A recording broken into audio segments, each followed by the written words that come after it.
Self-drive. And then recovery, nutrition, sleep. 24 hours in the day. You should not be on a gym floor any longer than an hour and 10, an hour and 15 minutes. I'm sorry. No way. Because then you're already running out of fuel. The body's looking for nutrition, fuel again. Stress also increases the cortisol. But Dorian Yates always said 24 hours in the day. He said, I train for an hour a day. He said, it's what you do in the other 23 hours. How well you rest. How good the nutrition, the fuel you're taking in. That's how your body grows.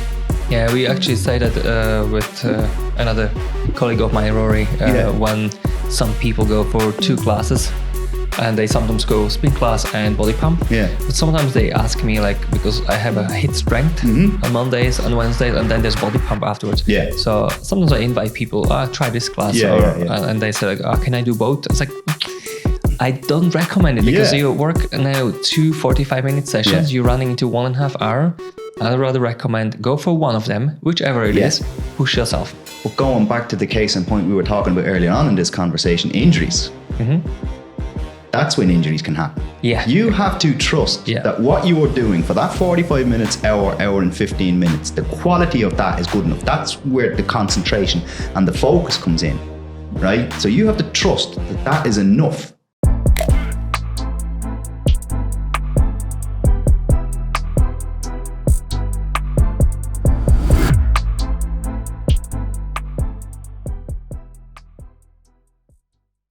Phone there.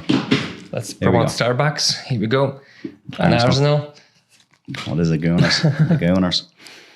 Caused me a lot of heartbreak. No, are we ready? Are you ready? I was born ready, as they say. Not for me, you weren't. Well, yeah. Oh, Daire. Welcome to the podcast. Nice to have you again. Welcome back, says you, huh? Yeah, nice in the lovely kitchen here. Oh, the same as the scene of the crime the last time, huh? Yeah, exactly. Nice so we have 2 company, 2 dogs over here. 2 special guests down here keeping an eye on things. Exactly. Yeah, they're well behaved.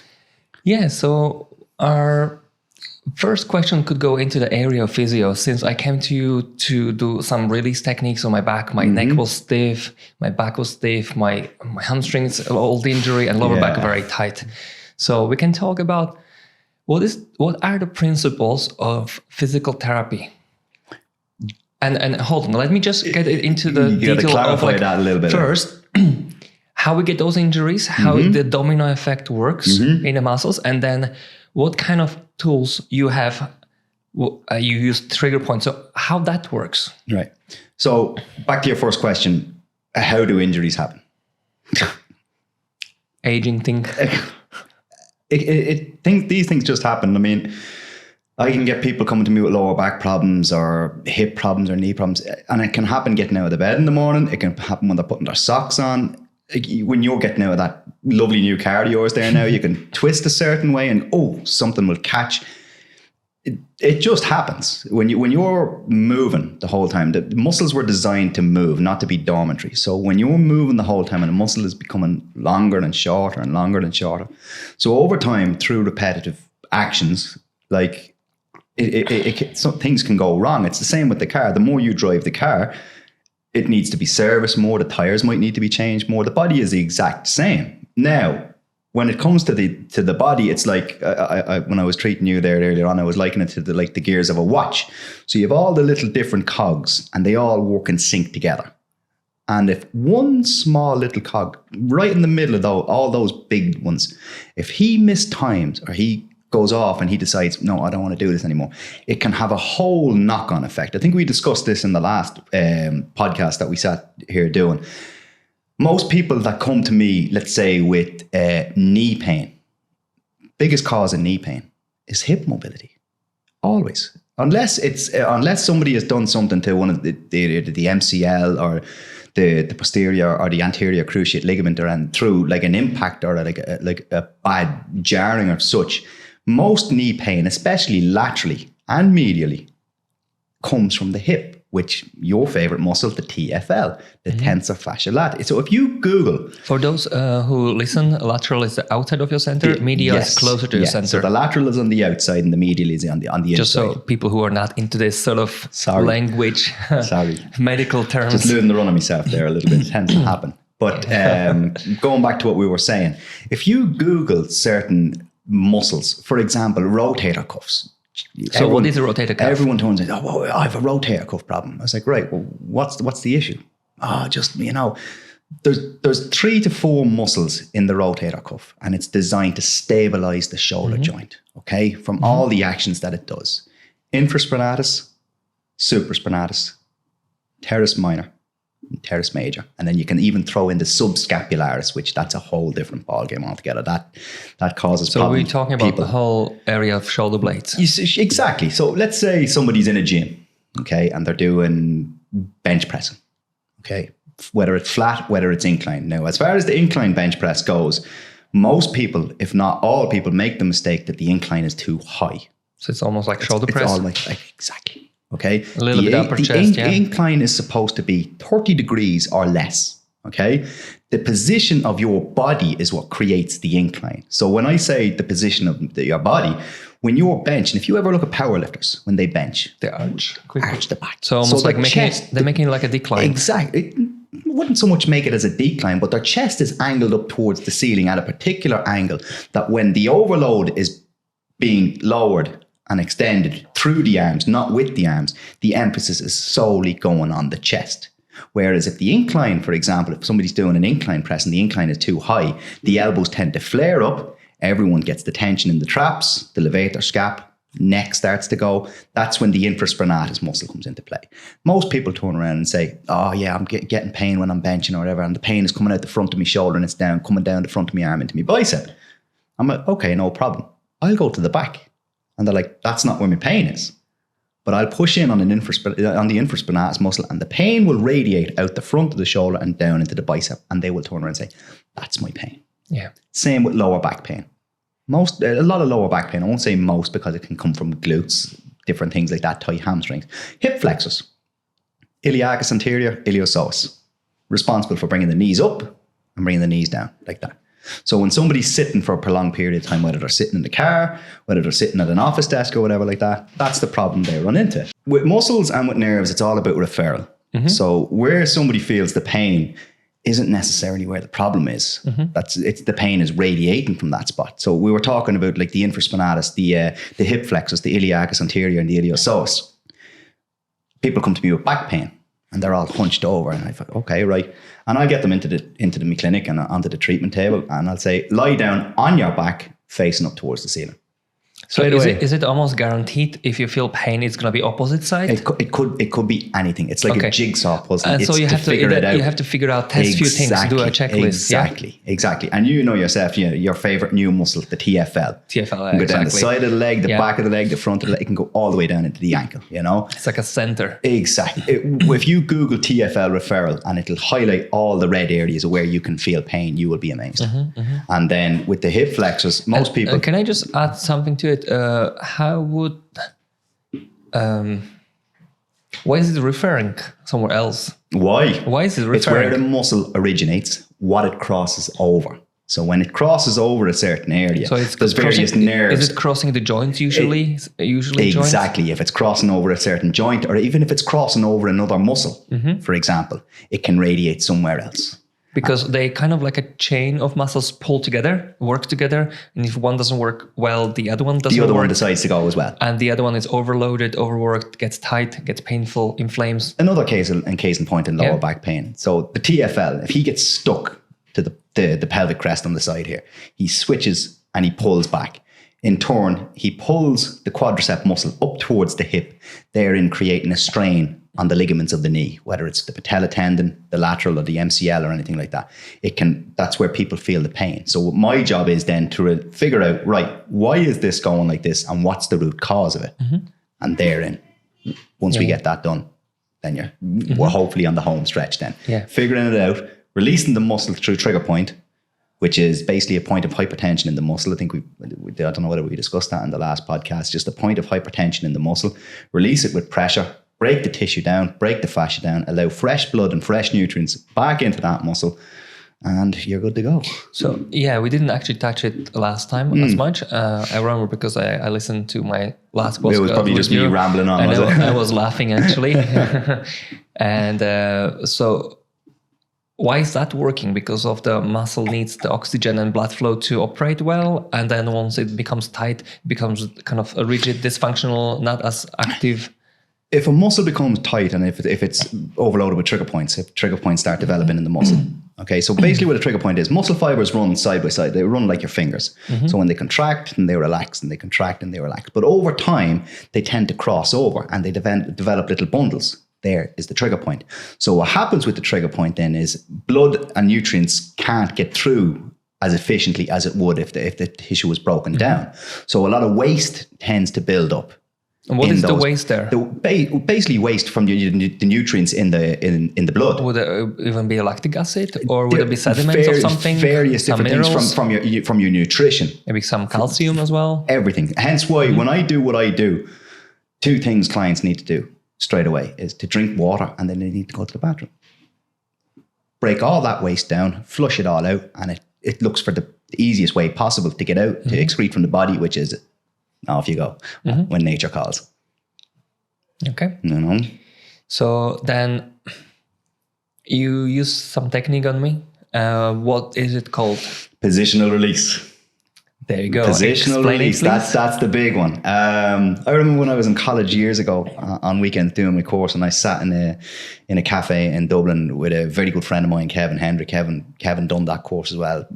Kevin would have a similar background to me as far as my weight training and my nutrition. He's like, we met each other in Total Fitness, 17, 18 years ago now. And we were always into weights and nutrition. That was the one close to Blanchardstown? No, it was the one in Clare Hall, actually, is where we were. So in and around the Coolock, Artane area. And he basically has the same background as me, same experience as myself and that. But when I was sitting in the cafe a few years ago, Kevin had done the course previously, and he said, when you get positional release, pal, he said, see, when you get positional release, you'll have it cracked. And I said, what's that? So he done it on my forearm, and he pushed into a point in my forearm right down. Wow. I was like, geez, he nearly dropped me. I was like, oh, that's sore. And then he just done a little wiggle with the wrist, and he folded my arm back up, and the pain just went like that. I was like, what happened there? He said, your muscle switched off. He said, so when your muscle contracts, so if my bicep has to contract, my brain sends a message to the elbow to come up like bicep, shorten, pull the lower arm up. So it's doing that there now. But what I do with positional releases, I try and get the client on the treatment table to switch off mentally. So what I do is I move the limb, so the muscle doesn't have to do the work. So when I move the limb, twist it, get it into a position where the muscle just switches off and relaxes. That's positional release. So, excuse me, when you push on a couple of areas of my back or neck, it was excruciating pain. So you definitely know which points where are the main belly of the muscle, I guess. It comes from experience. It comes from experience because a lot of the time, I haven't got X-ray vision, so I can't see through you. You have some sort of intuition. It goes how the tissue feels underneath the pads of my fingers, and I know the different textures of what tissue is what. So before, when I was on a massage with Susie O'Neill, she has a Sunny Mountain Sports Clinic, and she would call it a ropey. You go through it, and it feels kind of like a little flicks. It's kind of like you're flicking over a point. Yeah. Exactly, it's like a tight, sinewy type. Yeah, it's not supple. It's like very much like you feel something is not right there. Yeah, exactly. And Susie's that long in the game now with that much experience. She could do it with her eyes closed. She's probably looking up at the ceiling like this, going, boom, there's the point straight away. It comes with, it's like anything in life. When you were starting to learn how to drive a car, you had to like mirror check, do this. When I was 8? Well, 7? Say that there, yeah, maybe back where you're from, but not over here. Went to sunflower seeds. It becomes second nature to you. It's the same in the gym. When you get into doing it, when I get into doing exercise, I'm doing it that long. I don't even have to think about it. I know where I'm to be positioned, where I'll feel it the most. I had a client up there last week, and we were doing, and she's a personal trainer, a very good personal trainer. And she suffers with trapezius, levator scap, just all tension and tight in her neck and all that kind of stuff. And I said, I need to see the way you're doing back and shoulder exercises. And it's not that she was doing it wrong. Remember, I think I said this in the last podcast. There's no right and there's no wrong way, but there's finding what suits you and what works for you. And everybody is different. And we done some bent over barbell rows, seated row, isolat pull down, different things like that. And it was just small little changes, small little tweaks. And she texts me the following day and she says, I actually can't feel my neck right now. You're a genius. I'm like, no, you're the one that did the work. I said, I just saw what I saw and what changes I wanted to make. If it came off, which it did, happy days. If not, we need to go back to the drawing board and make more changes. That's the way it goes. You don't stop, you adapt to progress. So is there a way of preventing these build-ups? Is it regular massage? Is it regular stretching? Well, is it foam rolling? Is it being careful with weights? Obviously, when you're lifting weights, you need to be careful anyway. I always say to young lads and young people, especially going into the gym. It's the quality over the quantity. Exactly. How you activate the muscle rather than how much you lift. And where your concentration levels are. Rather than banging reps, you want to have every contraction conscious. I always say to clients, and I always say to people going to the gym, a muscle cannot read numbers. A muscle cannot read the difference between a 10 kilo plate and a 20 kilo plate. It can only feel. So obviously a 10 kilo plate and a 20 kilo plate, there's a big difference, but the muscle can feel that because it's heavier. And it's the way you move the weight, moving the weight from point A to point B with the muscle you want to move it with. That's the key. Like when I was with that client last week, you're moving the weight. We're doing different rowing exercises, but you're moving the weight through the arms, but not with them. Because if you're moving the weight with the arms, you're not getting the same activation in your back muscles as you're supposed to be. So leading with elbows. Yeah? Exactly. The position of the elbows, the position of the shoulders. As I said to her last week when we were doing things, depress the scapula, drop the shoulders, depress the scapula down. Because most people think of weights, they grab weights and, come up like this straight away. Relax, calm down, and leave your ego at the door. Yeah. It's almost like having the mind-muscle connection, and the way you tweak it makes a huge difference. That's all but it comes from experience. I didn't always know this. That's the thing. Like I put it up on my Instagram there last week. When I do my work, I'm not billing people for the hour or whatever it is that they're with me. They're getting billed for the last 20 years. I'm doing this since I was 16, 17 years of age. So that's what the bill comes from. It's the experience. And do I know everything? No, I'm still learning. Like I still get case of people that I like after one or two sessions, I haven't completely fixed them or whatever, but we're in the process of moving them in the right direction to get them fixed. That's what it comes from. Experience. Yeah. That same is with personal trainings. It's with fitness classes that you have to really, just be in it to really understand it. I know the nuances that, what you can tweak and what the important things are. Yeah, but your focus has to be in that moment. Too many people I see, especially in the gym nowadays, they're not focused on the job at hand at the moment. The phones, they're like that client again, I'm not out to hammer her, I'm not going to mention names just in case. Last week, her head kept moving, her eyes kept moving. I said, pick a point and stay on it. Don't move. Your concentration is going to wave. And therein lies another issue, injuries. You can get injured. If you look like this, something shortens and it locks up, goes into spasm. There you go, you're injured. Exactly. Tension. Different things like that. Yeah. Good point. Like these things. There's the dogs on the move now. They must hear something. Right. We hear them. Like that is just. I got talking to. I was up in my old gym there on Monday. Now this place is asylum. Oh, the asylum. Yeah, bleeding madhouse, run by a lunatic as well. But again, I got talking to one of the old photographers who used to take the professional pictures of all the bodybuilding shows, and he was asking me, "How are you getting on? Are you going to compete again?" I said, "No, I'm finished with that. Retired. Everyone knows that." And I said, it's just not the same. I said that the level of training isn't the same. The physiques you're seeing on the stage aren't the same. And he's like, he got into social media. And with that, I looked around and there was 2 or 3 young fellas in the gym. They all had them out. But then I was doing my training. There was a young fella over in the corner. He was on the shoulder press or something like that. And JJ, the owner, anybody who knows JJ knows what he's like. Unbelievable. She settles down now for the time being. But anybody who knows JJ and knows him well, he's not one to hold his tongue. If he has to say something to you, whether it's good, bad, or indifferent, you're going to know it. And the young fella, he had a set of earphones on. These poxy things that you have me stuck with at the minute. It's beam up frequencies on Mars or whatever. But he had the phone out when he was doing something on the phone, and JJ was hoovering the gym floor around him, and he said, "Get off your fucking phone and get back training." The young fella couldn't hear him with these things on, you know. It was only when he was around him and the young fella looked up and he seen JJ there say something to him. He took the headphones off. What? He says, "I told you to put your fucking phone away and do your training. No phones allowed up here." That was it. And you know what? Funny enough, when I used to train in the Westwood Club in Aston Key, it was one of the clubs I really noticed everybody's on the phone. Like, it would actually almost downgrade my own focus. Yeah. Knowing, like, looking around, like, there's no discipline, no hard work. They're not focused. Well, not focused. Everybody's distracted, and it kind of had slightly negative impact on my training. Yeah. You know, like. But that shouldn't have happened. Yeah. That's on you. I mean, at the end of the day, you're going into the gym to do your work, focus, not anybody else. focus. You stay focused on your own thing. Don't watch or judge other people. The best, exactly. Stay in your own lane. I put it up there last week. I'm constantly, I don't know whether you remember I think it was the 2014 Olympics in Rio de Janeiro. I'm not cool. I don't watch Olympics. Michael Phelps. Do you know who Michael Phelps is? Nope. You never heard of Michael Phelps? Yeah, please don't ask me. Jeez. I don't follow other people. Well, anybody who's listening to this will know who Michael Phelps is. He's probably the greatest Olympian that's ever lived, swimmer.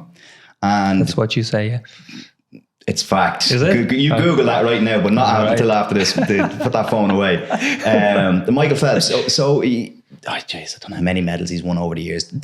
People's professional opinion, he's the greatest Olympian of all time. And the 200-meter butterfly is like the golden egg of the Olympic swimming. And this young lad from, I think it was South Africa, Shad Laclas was his name. And he was the young up-and-comer, and he had just cracked Michael Phelps' old world record. But long story short, they all qualified, 8 of them qualified for the finals of the 200-meter butterfly. And Laclas was coming out and saying, "Oh, Phelps, you should have stayed retired. This is my time, blah, blah, blah." So before, in the build-up to the race, Michael Phelps can be seen sitting down. If you Google it, you'll see the pictures. He's sitting down with the hood up and he's just staring into the swimming pool. Yeah, man, the young fella Laclas going around. He's doing all the fancy handshakes, the high fives with everyone and all that. So it's time for business. Bell goes, lads start swimming. 3 lengths down, they turn and they're on the 4th length. All of a sudden, Phelps decides to make a go. Your man sees him. He says, "I have to go with him." But there's a great picture out there now. And it's just the 2 lads. Michael Phelps is on the lower part of the picture. Yeah, Shad Laclas is on the upper part of the picture. Where's Michael Phelps looking? Straight ahead. Where's Laclas looking? At Michael Phelps. Who won the race? The fast guy. Michael Phelps. Stay in your own lane. Do your own thing. Doesn't matter what anybody else does. And there's an error. That's a problem that a lot of people make when they're going into gyms, because a gym can be one of the most intimidating places in the world if you're not in tune. Or what, I look like a tick if I'm doing this, or what will people think if I'm doing this wrong or that. Nobody cares. Nobody gives a shit. If you look in gyms nowadays, most people only give a shit about themselves and their fucking phones. They don't care what Jack Rabbit is doing over in the corner, or what your one is doing. You know, they don't care. Do your own thing. And at the end of the day, do their opinions matter? No. Doesn't. If they're paying you 50 or 100 quid a pop, then you might have to maybe take on board what they're saying. But if they're not paying you, fuck them. So here's another question. What makes a good gym? Is it the equipment? Is it the staff? Is it the vibe, the atmosphere? What is it that makes the gym like an experience where you go like, I love coming back? Energy. Yeah? Energy. So what we're talking about. The energy you draw from the place that you train in will dictate and determine where you go, whatever your goal is. It's like when I started training out for bodybuilding, never train with people who you think are beneath you or on the same level as you. Always train with people that you think are better than you, because that will raise you up. Yeah, of course. Yeah. That will raise you up. Energy is the big one. Equipment doesn't mean anything. I mean, I talked about it in the last podcast that we did. You can have gyms, fancy leisure centers with the best of equipment, but if it's not utilized the right way, what's it worth? Right? Where you can walk into a dusty old shack of a warehouse in the back hole of Finglas, duct tape wrapped around the benches. And I mean, if you looked at this, you go, oh, jeez, no, I'm not having that.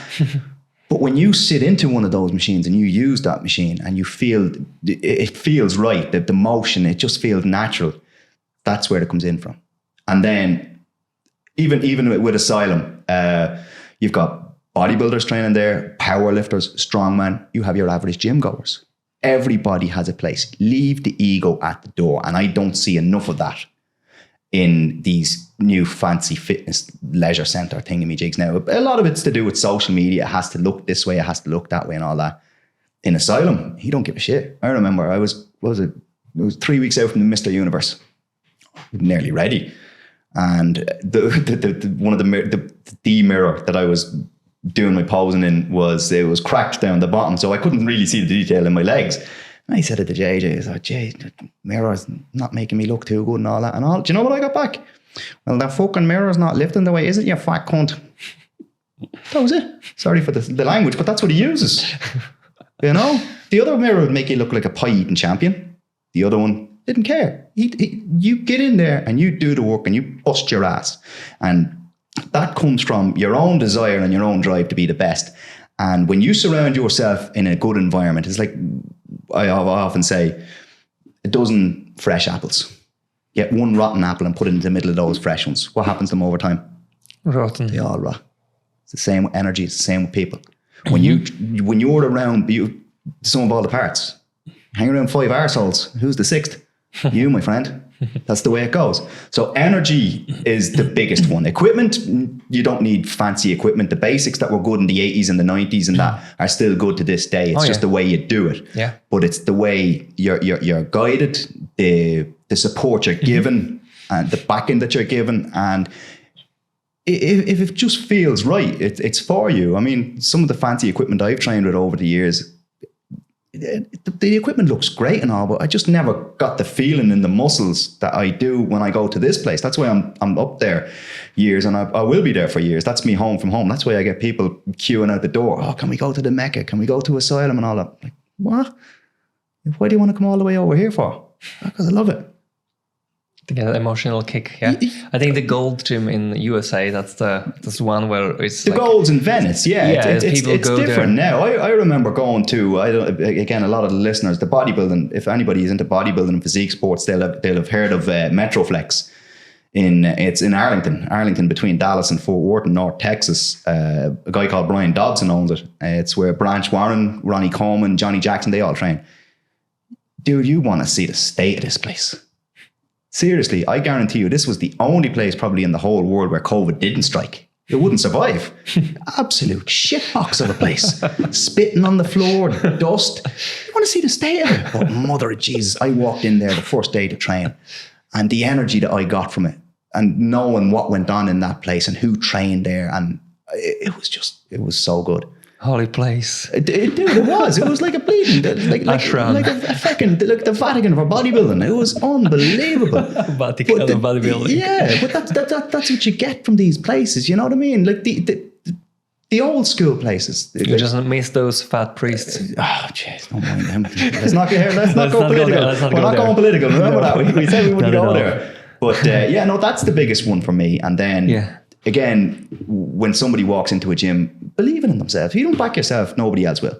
That's it. And again, if you're around people who believe in you and back you, there's no telling what you can do.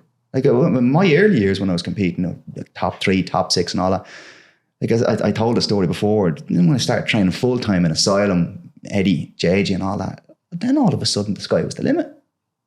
These guys believed in me, but I'll tell you one thing, they made me work for it. You go out and you do a couple of sets of squats, feel like getting sick, into the jack straight away, puke your lunch up, come back. You all right, kid? Yeah, I'm good. Right, you're set. In you go. That was it. Yeah. Now, another topic here will be for muscle building, therefore weight loss as well. So what kind of training would you design, and what kind of exercises you would start, what you would progress in, and how many sets, reps, and resting? And you possibly say it's very individual and blah, blah, blah. But if it was like kind of generalized, if you pull the average person. It's a very hard topic, Otto, to generalize, if I'm being honest with you, because like you said, everybody is different. But then you have to take certain factors into play.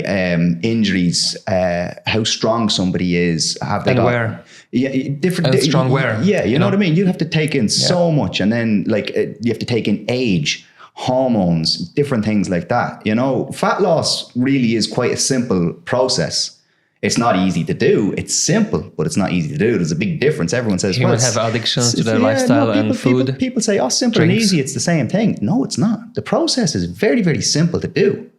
It's, do you really want to do it? That's the easy part. Can you really do it? Hard work is easy work if you make it easy. That only comes through consistency and really, really wanting to do it. As far as muscle building goes, again, it's the compound exercises. You want a big chest, dumbbells or bench, shoulders, press, squat for your legs, deadlifts, T-bar rows, barbell rows. Stick to the basics. And it wasn't built in a day. It really, really wasn't. And don't give me this nonsense. And if somebody comes along to me and says, oh, yeah, I'm looking to put a bit of size on, but I don't want to get too big. What?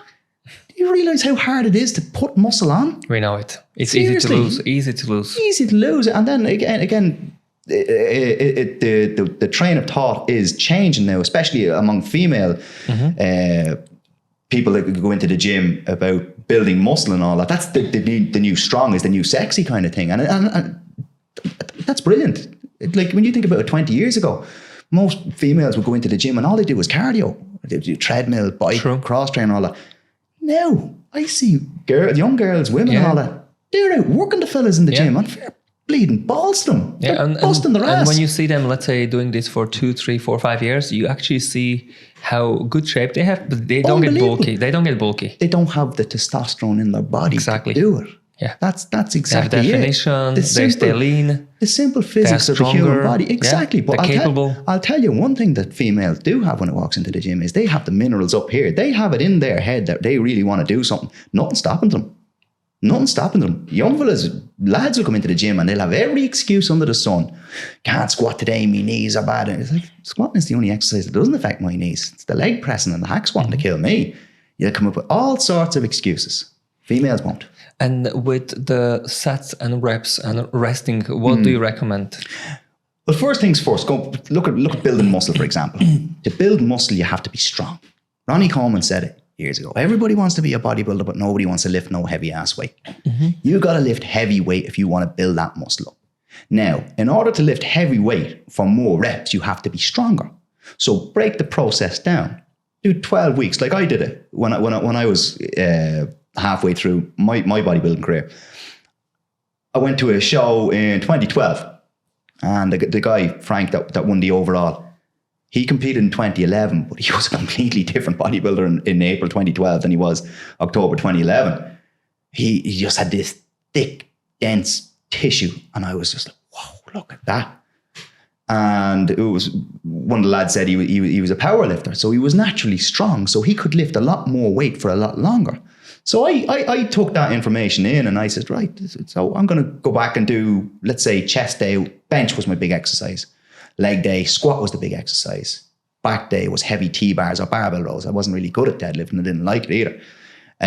But I'd set my target of 3 to 5 reps to get me strength up. So I'd do that for 10 to 12 weeks. Then I'd go back to a little bit more volume training. Let's say 70 to 75% of your 1-2 rep max. All of a sudden, I found out I could lift a whole lot more weight for a whole lot longer. It was like, what? And then kept doing that, to and froing, and all of a sudden, muscles just started exploding. And I was like, I'm liking this. But I was also eating a lot of food then as well. We're talking about the training. About the different training programs and the muscle building and all that, wasn't it? Bring it closer a little bit. Jeez, Otto, you're not picky yet, are you? Holy God. It's easy to be satisfied when you have the best. I'll take that as a compliment. You know how to butter me up, don't you? Huh? Jeez, honey, you had me a hello. But we were talking about the different training programs and what leads to muscle growth and all that kind of stuff. And how long breaks? How many reps? Well, obviously, if you're like going the powerlifting route, trying to get stronger, your connective tissues and your joints are under a lot more strain then as well, and moving the weight from A to B. But it has to be done with proper form. So it has to build up to that. Yeah, it takes time. There's a process involved in this. There's no magic wand. You can't just click your fingers unless you're a completely genetically gifted athlete, which I know very few of, if any. It doesn't. It's a process. The good and the bad days. It's a grind. It's a hustle. But it's just, are you willing to do the work? That's what it comes down to. Self-drive. And then recovery, nutrition, sleep. 24 hours in the day. You should not be on a gym floor any longer than an hour and 10, an hour and 15 minutes. I'm sorry. No way. because then you're already running out of fuel. Your body's looking for nutrition, for fuel again. Stress also increases the cortisol. But Dorian Yates always said, 24 hours in a day, he said, I train for an hour a day. He said, it's what you do in the other 23 hours, how well you rest, how good the nutrition, the fuel you're taking in. That's how your body grows. Yeah, we actually say that with another colleague of mine, Rory, when some people go for 2 classes, and they sometimes go spin class and body pump. Yeah. But sometimes they ask me, like, because I have a HIIT strength on Mondays and Wednesdays, and then there's body pump afterwards. Yeah. So sometimes I invite people, try this class. And they say, like, can I do both? It's like, I don't recommend it because you work now 2 45-minute sessions. You're running into 1.5 hours. I'd rather recommend go for one of them, whichever it is, push yourself. But going back to the case in point we were talking about earlier on in this conversation, injuries. That's when injuries can happen. Yeah. You have to trust that what you are doing for that 45 minutes, hour and 15 minutes, the quality of that is good enough. That's where the concentration and the focus comes in, right? So you have to trust that that is enough for your body to recover from. Because if you go past a certain point, it'll take longer for it to recover. So that's why it's like building a house. Lay the foundations, blocks, stage, step by step. That's what it takes. But most people aren't willing to stick around and do that. A lot of people just, well, I want to lose 3 stone. I want to do it now. Well, then cut your fucking leg off. There you go. There's your 3 stone loss. Good luck. Yeah, well said. Yeah, but you got to be real with people. You know what I mean? And I'm not trying to be like, you get people with like, they all have their goals and their aspirations, but be realistic. Yeah. Be realistic. Maybe even make a couple of smaller goals before you attempt the big goal, because you might actually achieve not that much and be disappointed. Exactly. And then, like, as I said, like, I want to get big, but I want to get too big. It's like, you know what? I want to be a professional race car driver. Me, do you know what I'll do? I'll ring up Lewis Hamilton down the road there and say, Lewis, you couldn't give us 1 or 2 pointers on how to drive this car. Now, I don't want to be as good as you now, you know, but no, just 1 or 2 points. It doesn't happen. It takes time. One more question before we wrap up. Go for it. As you know, I have a league race to attend. I'll be racing to get to my race. Bleeding nerd. Always hammering a couple of me mates over that. One fella in particular, if he sees this, he knows who I'm talking about. Call of Duty till 4 o'clock in the morning. Fucking dweeb. You mentioned something about the winning and learning versus losing all the time. Yeah. What did you mean by that?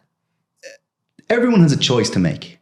Right, we all go through good times and bad times. If you've good people around you, like I was saying, the energy in the gym has to be right for you to excel and to move forward in or work with environment, your colleagues, your boss. Dude, work in any environment. Yeah. Jeez, it could be like a battlefield for some. You walk into a pub and you're going for a few pints and there's constantly fellas rowing and doing this. Why the fuck would you go and drink in that place? You know. I'm a big fan of the TV show Yellowstone. As you know, I like the old cowboys just and research it. Yeah, have a look at that. Cultural research. That's some good viewing right there. But one of the characters in it, he brought a young fella in and he said, let me tell you something. I'm going to give you a piece of advice in life. There's 2 roads in life. 1, you're either winning or you're learning. 2, you're losing all the way to the fucking grave. But you have a choice to make. It's how you deal with it. I mean, we all have shit to deal with. How do you deal with it? Do you wallow in self-pity? Do you, I can't do this and I can't do that? Or do you say, right, this has happened. How the fuck do I get out of this? Or what am I going to do now to do this? I'm in this point here. I want to be here. Why am I here? How and what am I going to do to get here? It is what it is. But as far as the losing road goes, if you don't make a choice, and I've seen a couple of people go down these... From victim to victor. Yeah, man. You make your own destiny. We all have choices to make, right? Because bad shit has happened to you in the past. That doesn't necessarily mean you're going to end up there. Because if you decide to give in and say, this is always happening to me and all that, you're going to keep going down that road. Exactly. When you turn around and say, well, shit has fucking happened. What can I do now to make sure that doesn't happen again? How am I going to learn from this? That's the winning or the learning route. Whereas the victim mentality, the bad road is, this is always happening to me and it'll only be a matter of time before this happens again. Accept this. And then, no, don't accept it. Make a change. Yep. Say, right, this has happened now. Why did that happen? What am I going to do to make sure that doesn't happen again? That's all it comes down to, personal choice. But again, having good people around you really couple of life does coaches, help. Well, psychotherapists, personal trainers, massage that's therapists. pretty, me all rolled into one. I'm like a Swiss Army knife at this stage of my life, aren't I? But again, I'm only drawn from my own experiences. I've been up and down. I hit rock bottom, and me and you talked about this earlier on. I'm not going to get into it here now, but you know my stories, and dude, that was bad for me. Yep. Yeah, but the bad things happen to good people. You do, and sometimes you have to deal with it. It's like somebody sending you a message saying, "Well, how are you going to deal with this? You're going to fold? Nah. Yeah, I'm going to let that. You have to climb back up. Get back up. Go again. What is it Michael Jordan said? When a baby is learning how to walk and it keeps falling down, the baby doesn't turn around and say, "You know what? This isn't for me. Yeah, I'm going to give up on this." Keep going. Yeah, keep going. And then when you do, like I've found a lot of shite bags down through the years, especially in bodybuilding. There's good people and bad people everywhere. But when you do find the good people and people that genuinely care for you, and are looking out for you, and you feel good in their company, make sure you fucking hold on to them. All right. Amen. There we go. Thank you very much, Daire. Absolute pleasure. Thank you for having me again in your house here. And thanks for listening to me. And everyone else. Sorry about the language. Talk to you soon, buddy. Take care. Thanks, buddy. Good man.